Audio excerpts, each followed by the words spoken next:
Due to technical difficulties, no, just easy. It's all fixed.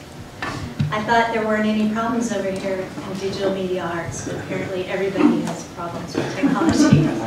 My name is Beth Gill, and I'm Dean of Arts and Sciences, and I'm not even sure why I'm introducing these creative people, but these are the people that have made the Digital Humanities Initiative here at Canisius so successful for the past few years. We've got Mark Galmore, Aaron Warford, BJ Moswell, Jamie's been in now. So we have several people here who have committed to bringing these wonderful presentations. This is the second year of our speaker series. We're the second person in the second year of our speaker series. And what we've been trying to do with the digital humanities at Canisius is to highlight the work that's already going on and also to bring people from the outside that are working in this area.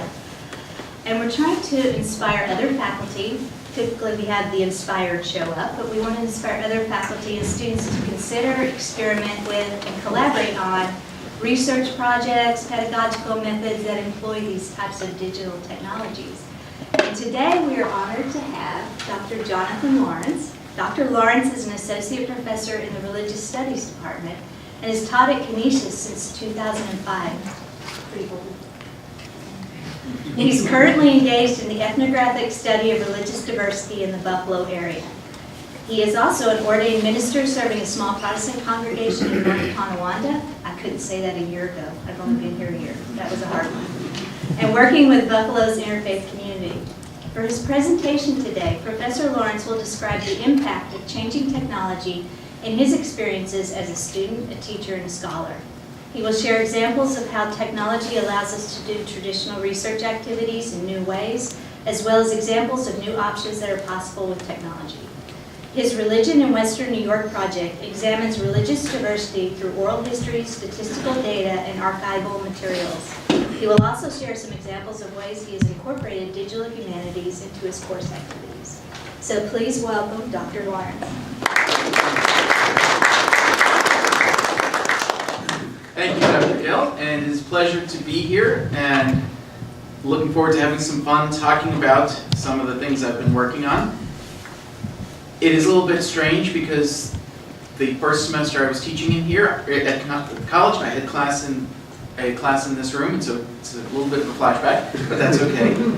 And it is kind of funny because thinking back to junior high when we took career class and we had to write a paper about what career we wanted to do, I picked something about anthropology, and I remember the whole report and even the little images I cut out to paste on the front of the report. And then I completely forgot about that as I started thinking about going to medical school.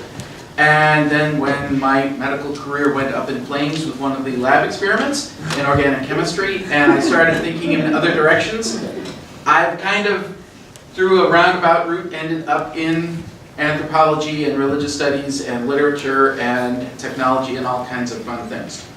So, what is digital humanities? Mark gave us a little bit of a discussion of this yesterday at the Arts and Sciences information meeting, and I'm not going to try to repeat that. I thought I could start the way sometimes my students say, Webster's defines digital humanities as, but I'm not going to go there. In some ways, digital humanities is still undefined, and it's used in a lot of different ways, and towards the end we'll talk about some of the critiques and problems that may pop up related to digital humanities. But in many ways, it's the interplay of technology and humanities fields. The way that technology offers tools that help us to pursue traditional humanities activities, but sometimes those tools also help us find new paths and new outcomes.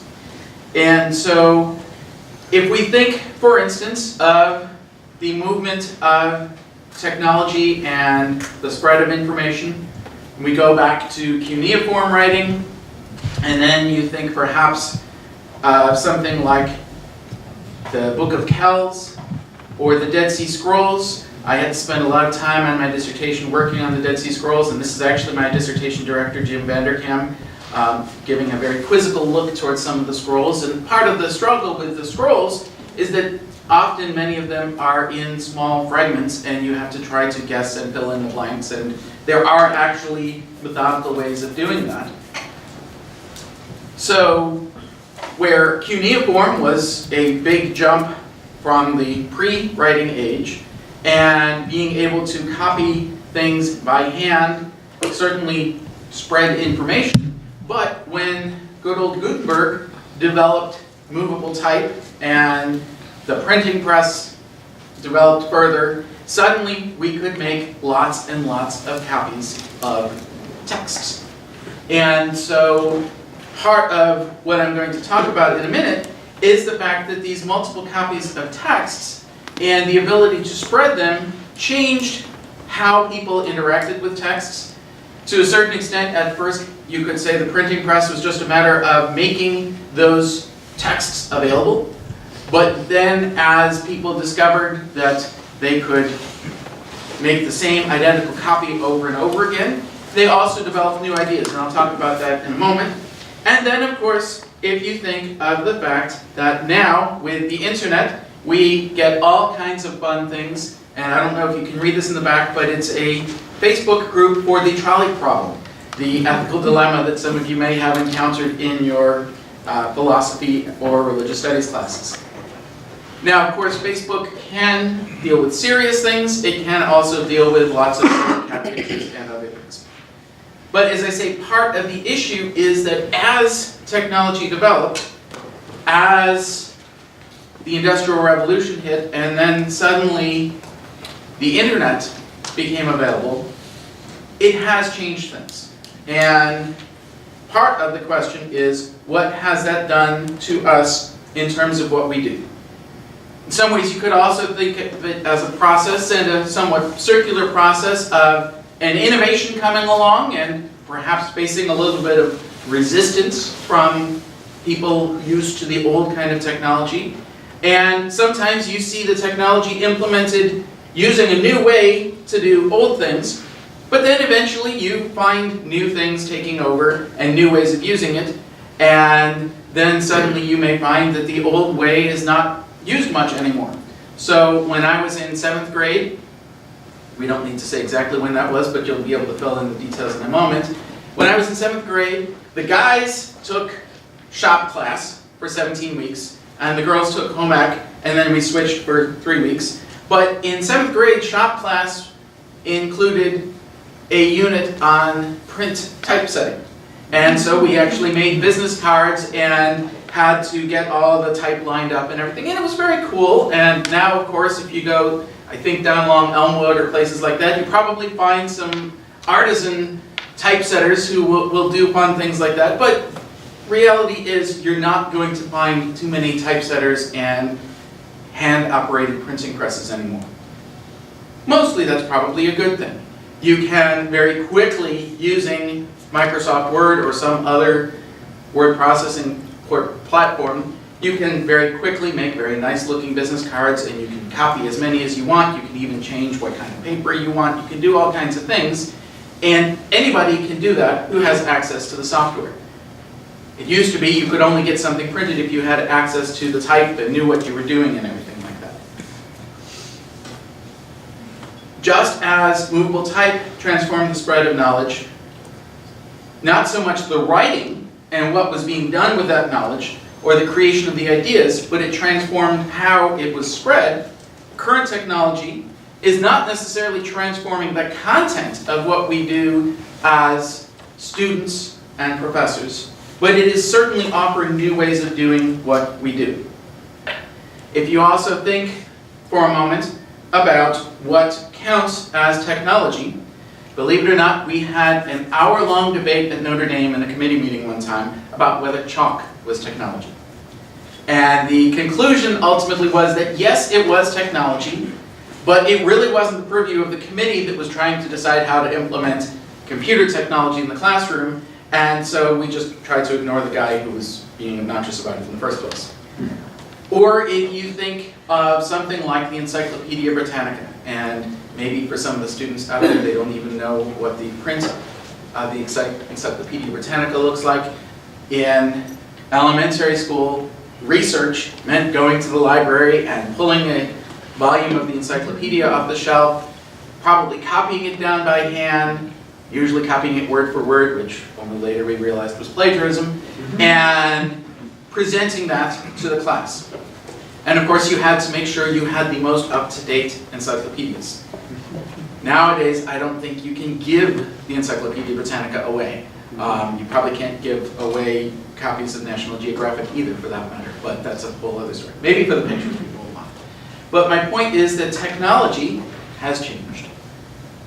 And in some ways, we'll see this has also changed how we use and view information.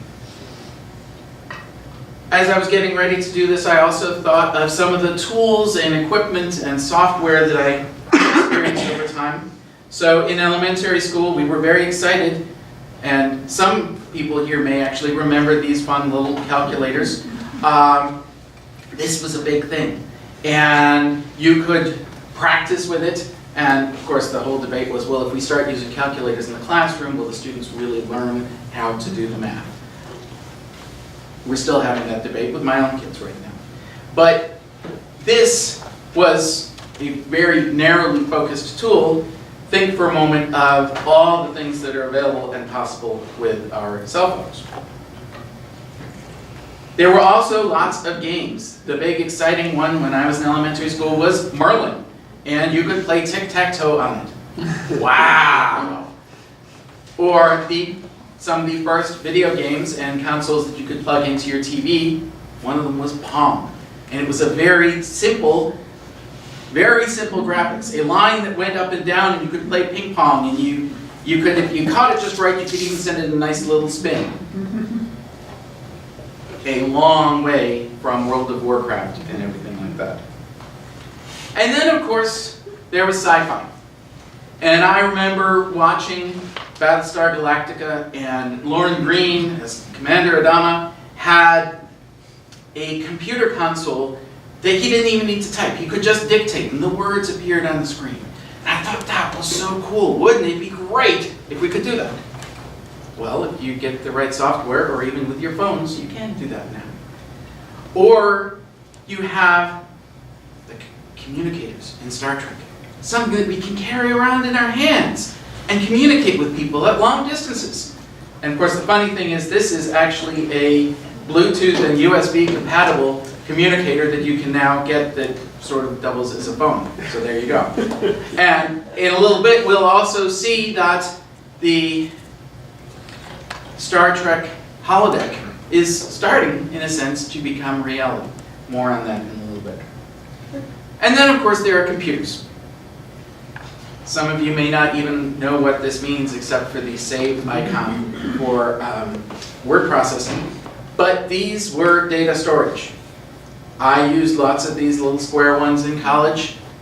They had a capacity of 1.4 megabytes. Megabytes, not gigabytes, megabytes. And I could actually fit an entire semester's worth of papers on one disk. It's kind of scary. This is the kind of computer I used in high school. My dad had bought a Texas Instruments 99 4A and didn't have a regular monitor. You just plugged it into our black and white TV. No disk drive, we actually had a cassette drive. And so you could hear the beeps as it was recording on the cassette, and you hope the tape didn't get too stretched out. And I actually wrote all my high school papers, my college entry, or my college applications on it. And it worked very well. And actually one of the models we had, because my dad bought a spare one just in case, one of the models is now in the basement of the Science Hall to be added to the computer technology collection over there. Computers have changed. Again, especially since now we can carry our computers in our pockets. And yet we use them just for cat pictures sometimes. And then, of course, something like war games. And if you haven't seen it, check out the movie. It's kind of funny to see how, in some ways, it may have predicted things that would come, but in some ways it's really kind of silly. Matthew Broderick dials into the server thinking he's just playing a game and almost starts a nuclear war. And then, as I got to college, I worked for a couple years for the library, And while I was there, they put the college library catalog online. And not as much options for searches as there are now, but certainly a lot. Because if you went from the card catalog, again, something some of you may not have ever seen, little drawers with little cards, and so there was an author card, there was a subject card, there was a title card, and so if you knew what subject you wanted to find and what subject it was classified under, you could find it. But otherwise, you might not find it without a long, long search. Suddenly, you could search by a word and find every entry that was available for it. But the really neat thing was that these 3 colleges in Philadelphia, all Quaker affiliated colleges, partnered and set up a combined library catalog. And so when you did a search, you found not just what was at Haverford, but you found what was at the other 2 schools as well. And so just as you can do a view at the Canisius Library that shows what books are near it on the shelf, because the way things are cataloged, the things nearby on the shelf might be a similar topic, similar subject. Well, you could see not just the books at Haverford, you could see from all 3 of the libraries. So I don't think they were using this language then, but a virtual catalog, your virtual bookshelf, that showed all 3 of the libraries as if they were physically all together, even though they weren't. And it was very nice because you could request a book, and within a day, the shuttle that took students back and forth would also deliver your books. And of course, in some ways, the search that we would do using the online card catalog was not that different from what we would do before. We still had to figure out the subject, but it took a lot less time, and in some ways gave more time to be able to do the research. And then when I was in grad school, I had some professors that said, well, I'd like to make a website for the class. And at first, their vision was that basically you're going to take the document of the syllabus and put it online so that if people lose their syllabus, they can find it. And then eventually we decided, oh, well, we could add hyperlinks to link to a few other resources. But still, it was really a print-based syllabus with a few links that was put online. And then, of course, over the years, we've gotten to the massive programs for D2L and other programs like that that allow interactivity and grading. Again, as the technology became available, it became a way of doing things that we'd always done, but then later on allowed us to do things that weren't even thought of previously. So I'm going to switch now into some examples of different kinds of projects. And again, part of what I want to point out is that sometimes digital humanities is just that the technology simplifies tasks without really changing what we can do.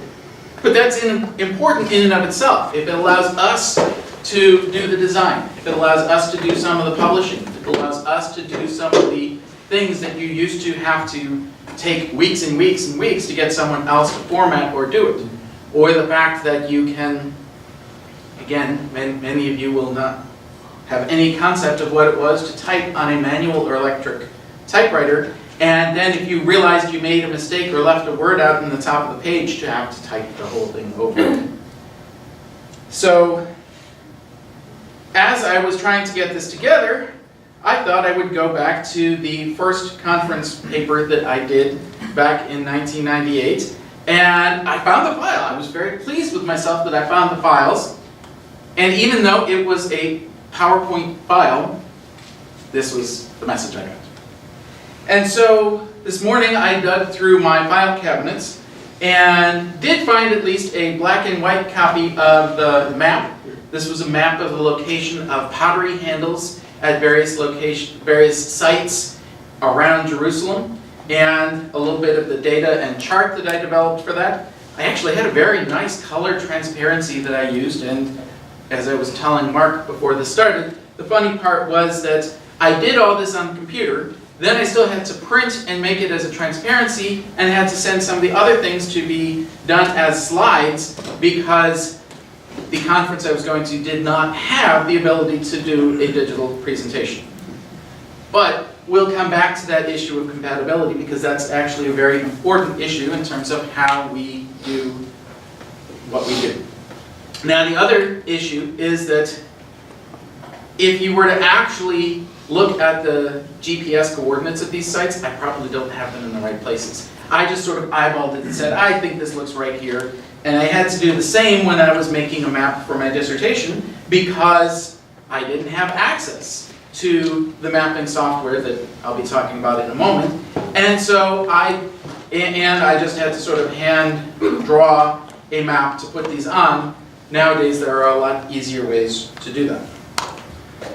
I spent 2 summers as part of an archaeological excavation, and we were still in the paper version, and maybe there's still some things that are done in paper, but the one day they did a demonstration of these great surveying equipment that you could hold it at the spot and zap it with the central unit, and it would get exactly all the dimensions. It would get height, it would get east-west coordinates, and it would plug it into the system, and you would just know what the serial number of the item was, and then later on you could go and you could generate a map based on those coordinates. It was very wonderful, but as I say, we didn't get that, so every day we had to hand copy maps like this to make sure we were ready for the next day.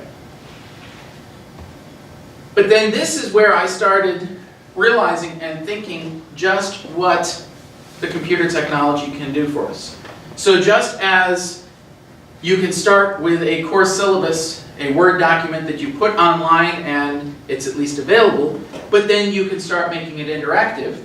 One of the things that biblical scholars use is critical editions of the text. And so this is the Greek of the Septuagint, the Greek of the Old Testament, and it has all the words in Greek, but then at the bottom there are all these little notes. And here's a handy page from the answer key to all those notes. And this indicates that when different manuscripts have different words there, just as if you've, in your English classes, used, say, a critical edition of the works of William Shakespeare or something like that, and indicates that the first published edition uses one word, but the later editions use a different word, these kinds of things are very useful. But once this is printed, if somebody finds a new manuscript, then it's out of date. And it's not very flexible. You have to go and then find the other manuscripts and look them up.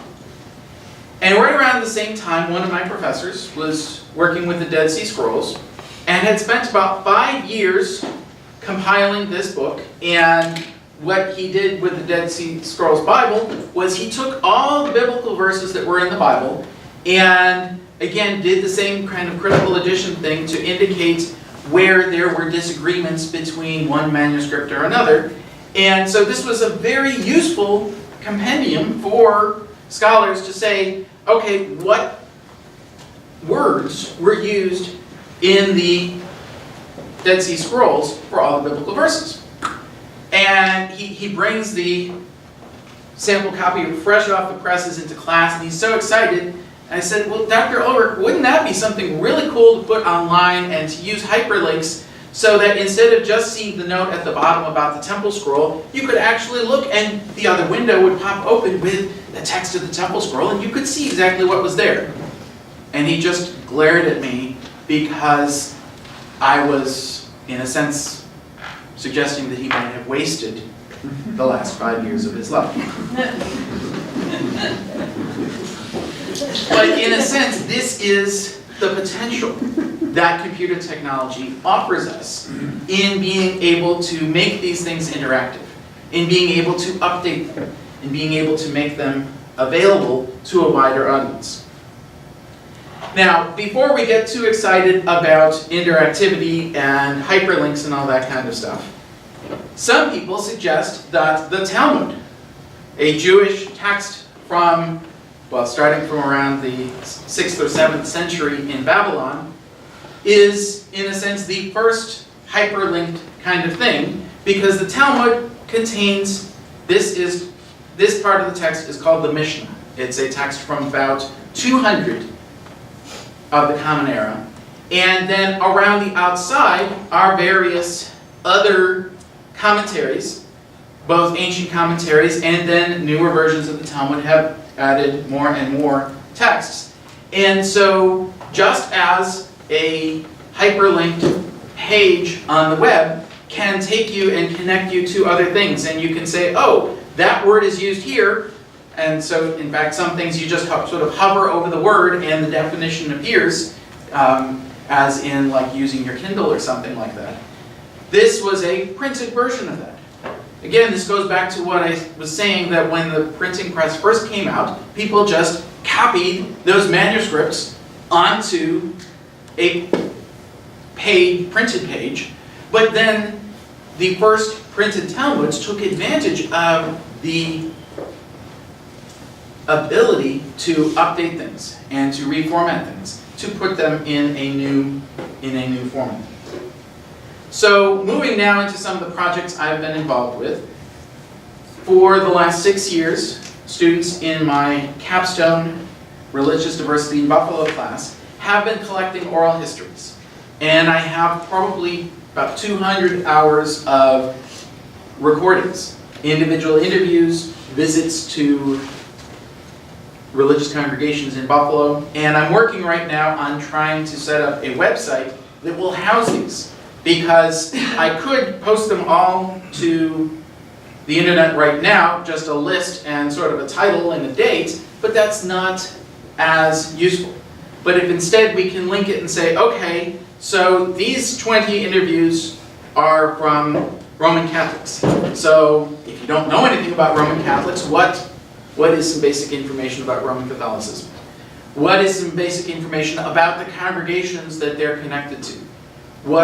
Or similarly, if we have interviews from Presbyterians, and there are 3 different kinds of Presbyterians. If you don't know anything about Presbyterians, first you have to learn about that, and then you have to learn about the different kinds of churches. So this is where I'm going with this. And I just want to share one of the short interviews. It's one of my favorites. It's with a friend of mine from the interfaith community, Dr. Surjit Singh. And hopefully the sound will work here.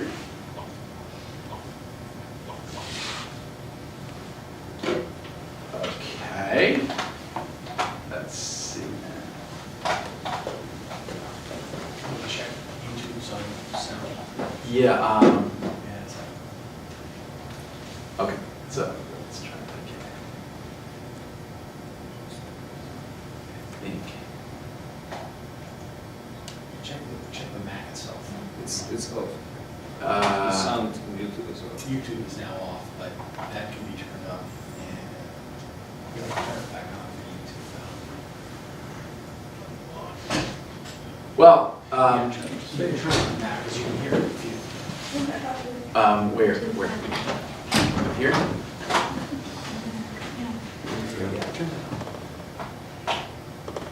Like every young man, I had a couple of years of rebellion, so I became a hippie and I cut my hair. Okay, we are the reverse of your hippie. In our case, hippies cut their hair, so I had 2 years, but then more I studied my scriptures, more faith I got. And more science progresses, more our scripture seems to be valid. I was born in a Sikh family. Okay. So, as I say, it's just a fun, short statement, and it's also fun for me knowing Dr. Singh. But one of the things that I've enjoyed with this project is letting people tell their own stories, and not just sort of trying to put them into boxes and say, they are Sikh, and so they must be exactly like this. There's another woman, I won't show the video, who talks about how she's African American, and so she grew up living with an aunt who was Seventh-day Adventist, so she went to Seventh-day Adventist church on Fridays, or on Saturdays, I mean. On Sundays, she went to the Baptist church with her mother, and then when she had children, her children went to a Catholic school, so even though they were Baptist, they went to the Catholic school, and they helped at Mass, so she would go to Mass several days a week with her children, and then she would still go to the Baptist church on Sunday. And then she adds as an afterthought, well, and my husband was really interested in Judaism, so he started going to the temple. But he's not Jewish, you know, but he still went. And what I really love about these kind of stories is that where it would be easy to, again, just categorize people and say, well, they fit into this group, and then someone else fits into that group, and they don't cross lines, they don't mix. Then actually they do mix quite a bit, and that's, for me, what the really interesting part of the history is. Now, connected to that history, then, there have also been some other interesting things that we've found. So these are images from the St. Francis Xavier Church, which is now the Buffalo Religious Arts Center in the Black Rock Riverside neighborhood. And the church is closed and not functioning as a church, but these images are still there.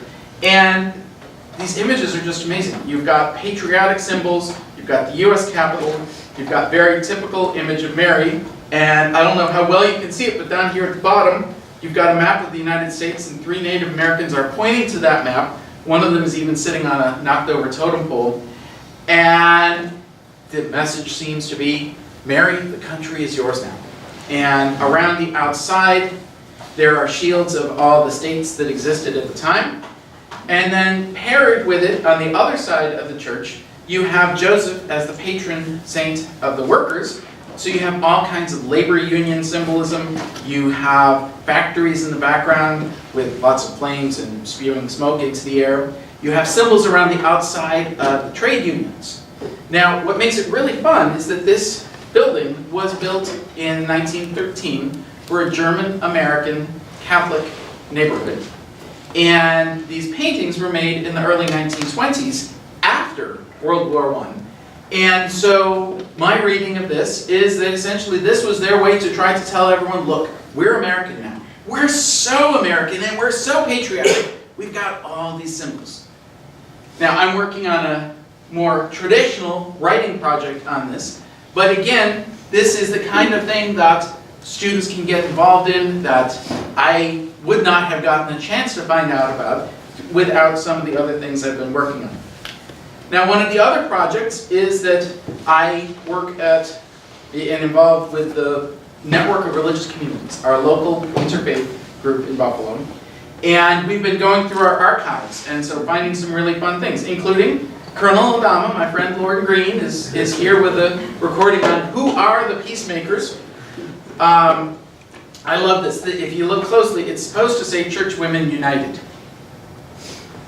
But instead it says Church Women Untied. We'll just sort of leave that aside. But then we open one box and these signs say, fight the filth column, clean minds make strong bodies for good citizenship. They were signs that shopkeepers could put in their windows to indicate that they were not going to buy, sell, or distribute inappropriate material.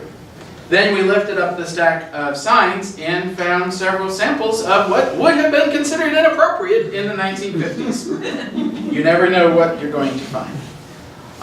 We found all kinds of signs for reminding people about Good Friday, also materials from an anti-casino effort back in the 80s and 90s.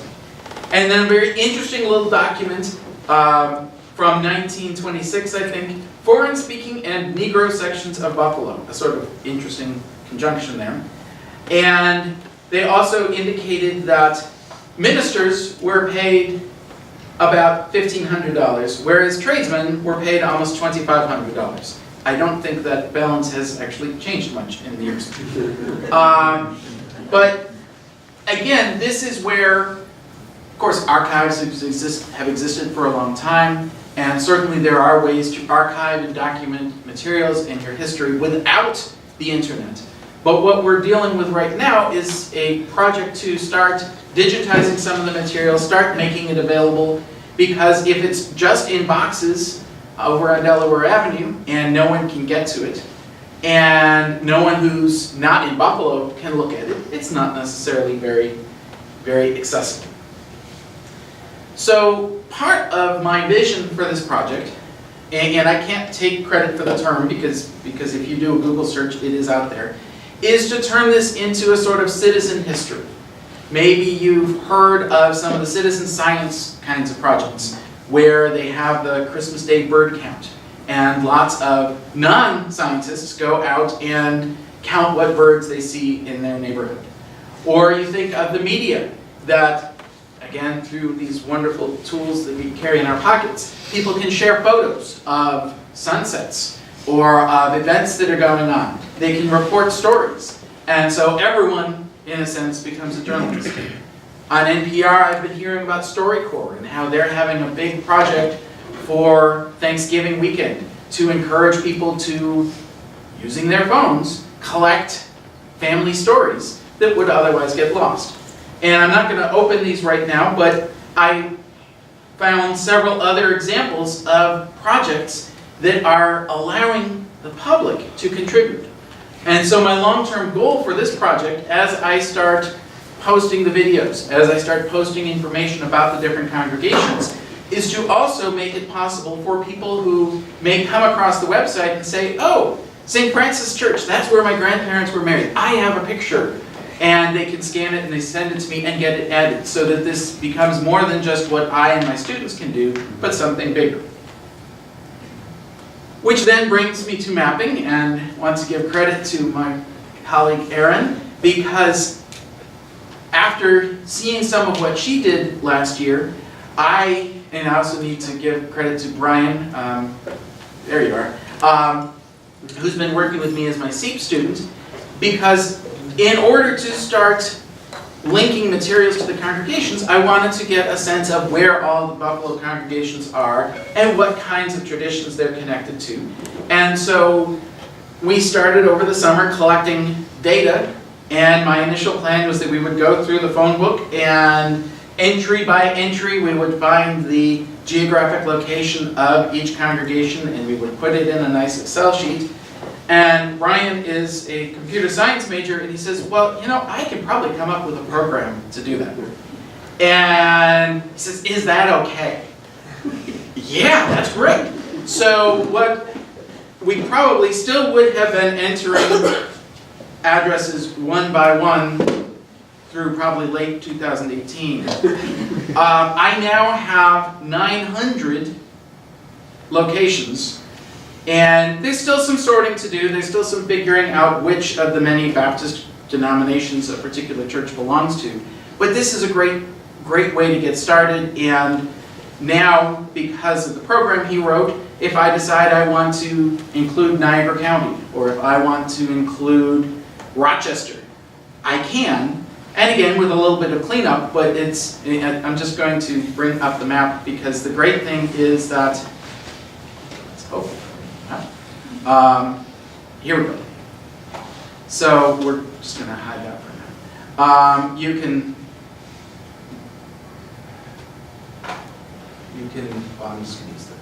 you can zoom out.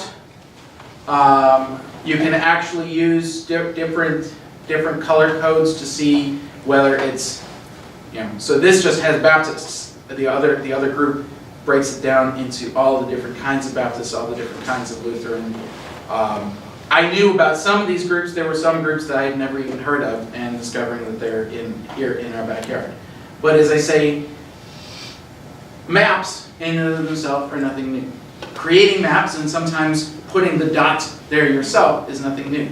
But to be able to get the data, and then as Aaron also showed us, to be able to connect it to other sets of information. So if, for instance, we wanted to find out whether the presence of a church in a neighborhood has influenced, say, the location of bars near the church, you could actually do some studies to see how far each church is, or how far each bar is from a church. But the other thing that we can eventually do, and that I'm looking to add later on, is historical, chronological data. And so, for instance, right now, this is primarily the churches and congregations that exist right now. But if you look, for instance, at the Jewish congregations, in the early 1900s, all the synagogues were here in downtown, and particularly in East Buffalo, in the Genesee neighborhood. As we moved through the 20th century, most of those synagogues closed, and other synagogues opened up out in the suburbs. These are the kinds of things that the technology allows us to do, and allows us very quickly to change the selections and create a new map, something that otherwise would have taken days or weeks to do. Now, I will be talking about a couple other projects in a moment, but digital humanities can also connect to what we do in the classroom. So I've had students do what are called digital storytelling projects. And this can be everything from actually doing an animation. I had one student do a sort of Lego stop motion animation kind of thing, or sometimes using PowerPoint or other things to tell the story. Again, it's not necessarily functionally different from what we used to do when students had to do a report in class, but it allows new opportunities of ways to do it. For our class last term, or last year rather, I had students create a blog, and so each week they posted their entries to it, and these blog posts were public, so that if they thought, hey, I found some really cool examples, it was class in Bible and pop culture, so I found some really interesting films connected to the story of David and Bathsheba, and I want to show this to someone else, it's possible. Technology allows us to do collaboration in ways that were never possible before, particularly collaboration between people in different locations. It also allows us to try games. I won't show it right now, but there's a game I use, a website I use for some of my classes that simulates the fishing industry.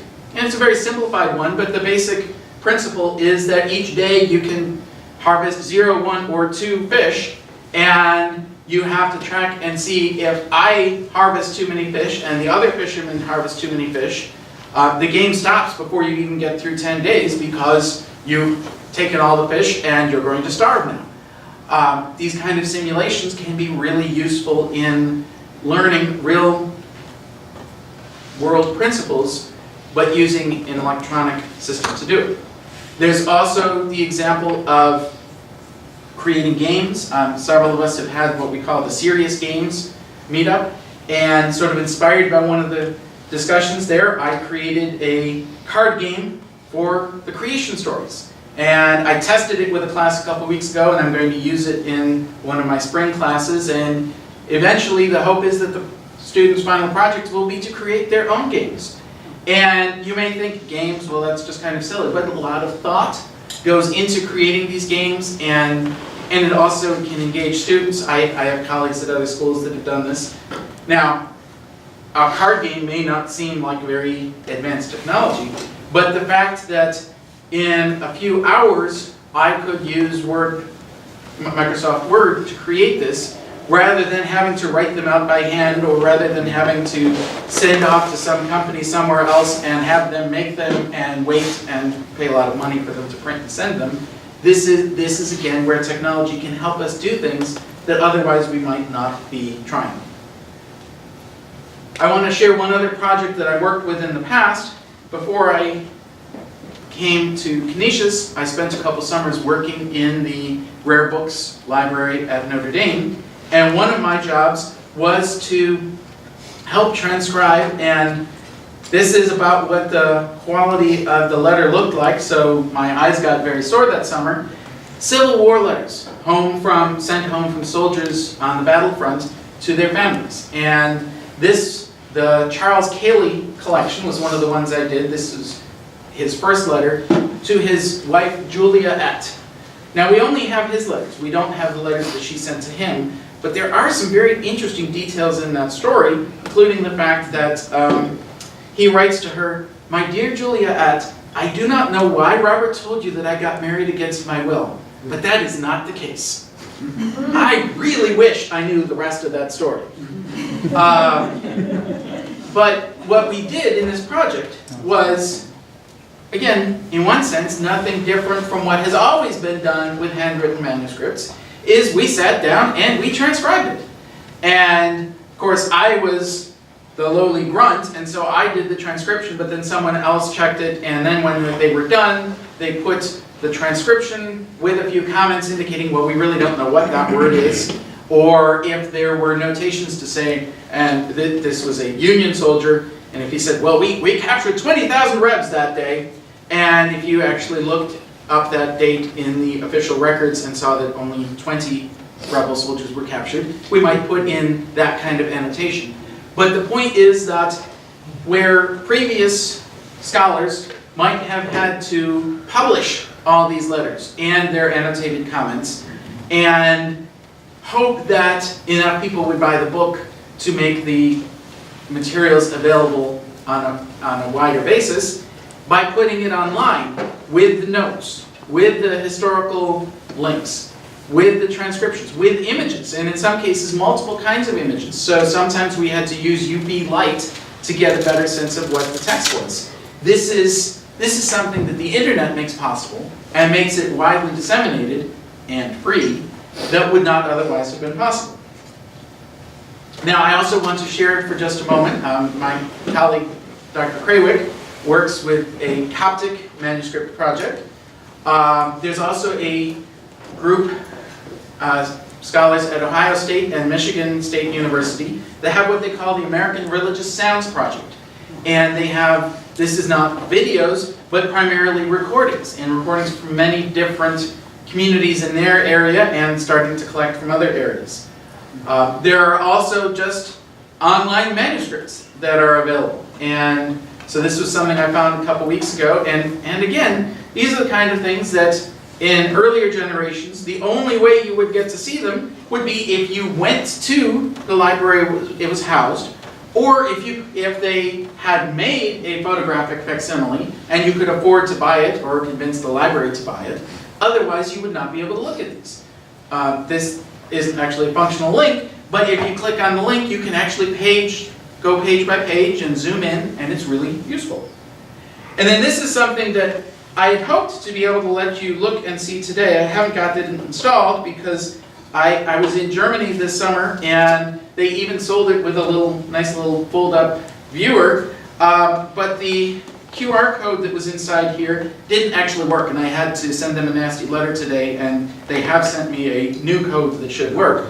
But this is there are 3,333, I'm not exactly sure the significance of that number, paintings, and they're actually long and narrow and connected together and would stretch a mile, apparently, if you put them all together. And they're printed versions of them that have all the pages linked together. So as you flip pages, it's actually folded and connected, but they've also made an app so that you can view it. So again, if you can't get your library to spend the 500 euros to buy the facsimile edition, you can spend $5 for the app, if it works, and get it for yourself. Now, and PJ will be ready in just a minute for the monitor. So my latest project was inspired, in a sense, by my time at Notre Dame, because there was a book that was available, a little booklet that you could buy at the bookstore that would explain all the images at in the chapel at Notre Dame, in the Basilica. And some of them are really beautiful, and there's some amazing paintings and stained glass windows. And so you could buy the book, and then you could walk through and you could see, okay, so that's what that story is. And so I don't know how well you can see it, but you can probably see the shamrock. So this is St. Patrick, and this here, I believe, is St. Jerome, who wrote the Latin Vulgate version of the Bible. And the story I was given was that St. Patrick is looking over Jerome's shoulder and telling him that he made a mistake. All the kinds of things that you wouldn't necessarily know if you're just sort of looking at them. And so last year, when Dr. Moskal met with some of us and was talking about virtual reality and simulations, and we even tried to do a sort of virtual reality capture of various actions, and the way the camera worked, I think I grew extra arms and legs, and so it was kind of interesting.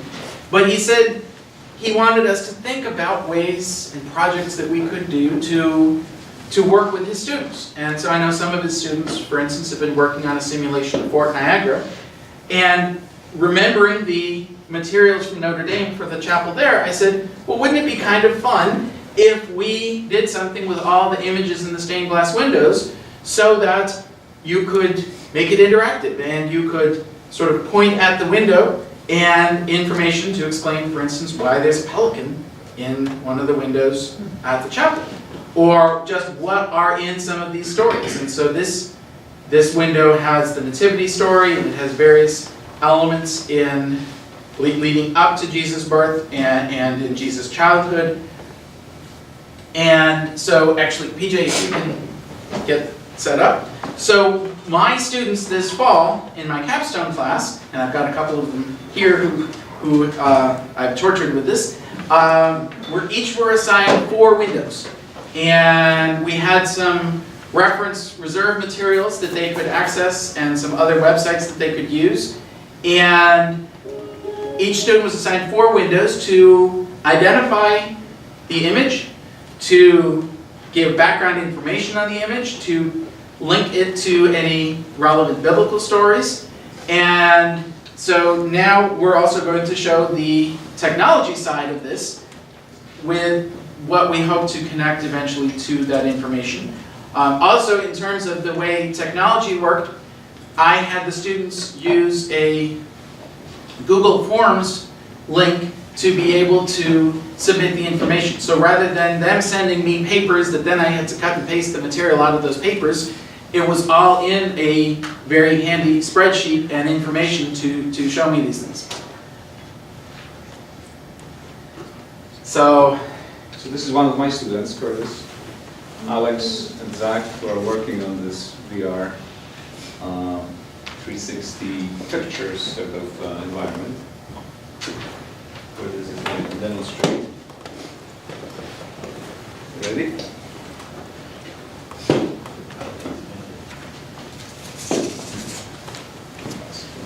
And eventually we hope to have this set up in a way that it can be used on phones or even a desktop version. But in the short run, this is, you need a little bit of technology and gear to be able to do it. So as he turns his head, you can see different parts of the chapel. And as you click a button, you can change which view you have. And when I was testing this last night without the gear, it was giving me some very weird modern art versions with sort of mirror images and stuff, and it was quite fun. Because the images that you take with the camera actually are 2 big spheres, sort of the different directions, and the technology is merging it all together.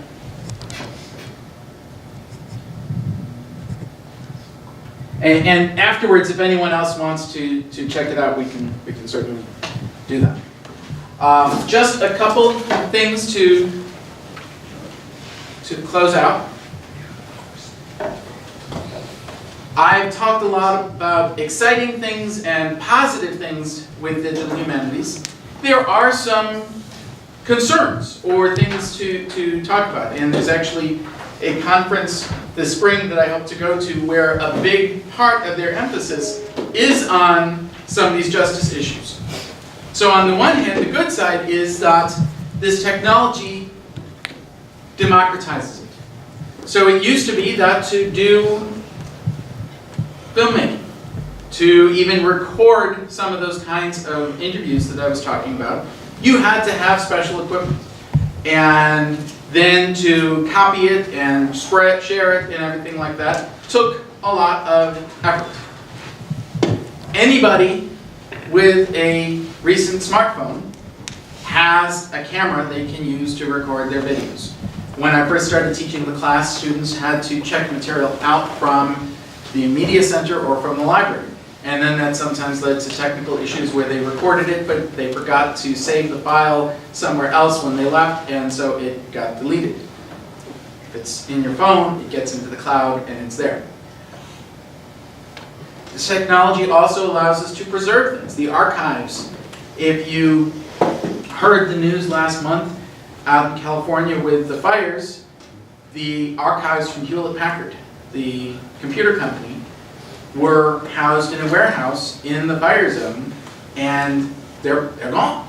They're completely burned up, and so unless there was anything that had been digitized, it's no longer accessible. So digitizing can help us preserve things, can help us connect things, and keep those stories that might otherwise get lost. Now, one of the downsides of this is that sometimes this can lead to questions of ownership. This can lead to questions of who gets to tell the story. And so this is a question we've dealt with sometimes in our immersion trips, when our students, and particularly some of our filmmaking students, go along and they take footage, they get interviews, they take all these kinds of things, and then they come back, and on one hand, there's nothing wrong with them telling the story from their perspective, but the risk is that a student from Western New York talking about what it was like to see and experience poverty in Africa, that story may be very different from what the Africans interviewed for the film might be saying. And if we can allow both those voices to be heard, that's great. But there is a risk that the ones doing the project may silence the others. One of the things that I've really liked with the interviews the students have done is that people are allowed to tell things in their own words. And as much as possible, I want to post those videos in their full length without any editing so that it can be clear that I have not cut out the problematic things, or I have not taken out sound bites that might cause problems. So one student, for instance, talked about growing up, or the student's mother talked about growing up in a Catholic family and collecting money every week for the pagan babies. And now, that's not a name you might hear much anymore and might sound a little bit culturally insensitive. In the 1950s, that made sense. And if you contextualize that and say, well, you know, the attitudes have changed, that's fine. But if that soundbite goes viral and it looks like we're making fun of either the pagan babies or we're making fun of the Catholics that would have said something like that, that creates problems. So again, this is where it democratizes it and it allows the resources to be there, but it also creates risks. Now there are also technical concerns. Just as with the map I tried to pull up earlier, the format and the compatibility can change. And this was even something we were talking about in terms of this virtual reality simulation.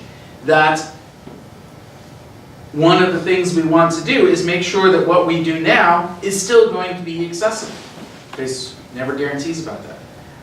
If you post something on a website and then you correct it, the earlier version is invisible. And in most cases, it's not recoverable. Whereas if you publish a book, that book still exists in libraries somewhere. And then if you publish a new volume, you can actually put the two books side by side.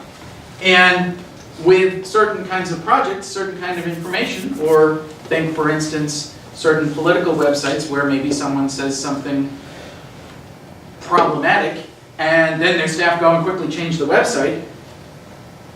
Online materials, you kind of do want to have a history of these things, and it's not always there.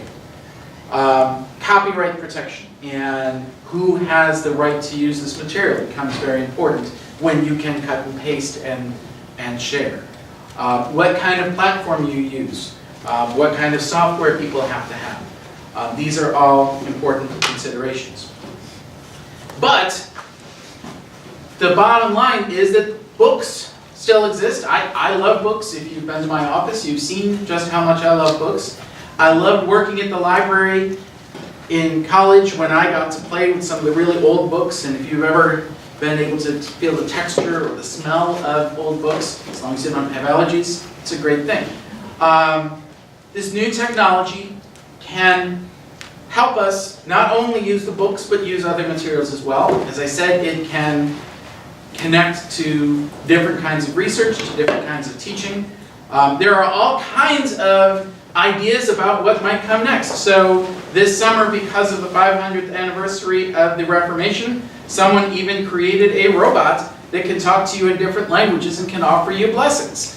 Not sure what I think about that. There are some people that also talk about being able to take communion at a distance, and as a clergy member, I'm not sure about that, but these are the kinds of things that now technology is allowing us to do that we couldn't do before. And so, right about on time, we do have time for a few questions, or certainly if you want to talk afterwards, there is still food out there. And I was going to show a clip, but I just want to share. You also never quite know what's going to happen when you get involved in these things. So a few years ago when I went to India, I got a walk-on role. It's not exactly digital humanities, but I had to share it anyways, in a film. And they put my face in the poster, so I like to say that I am the face of British oppression.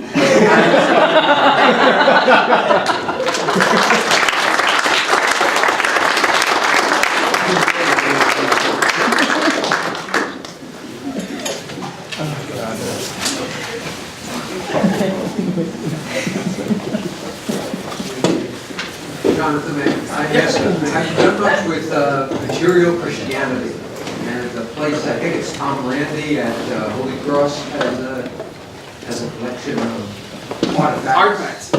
No, but that certainly sounds like connected to the archives and connected to some of the things I'm starting to encounter at some of the churches that really would be useful. And again, that's the kind of thing that is harder to document in just a print format.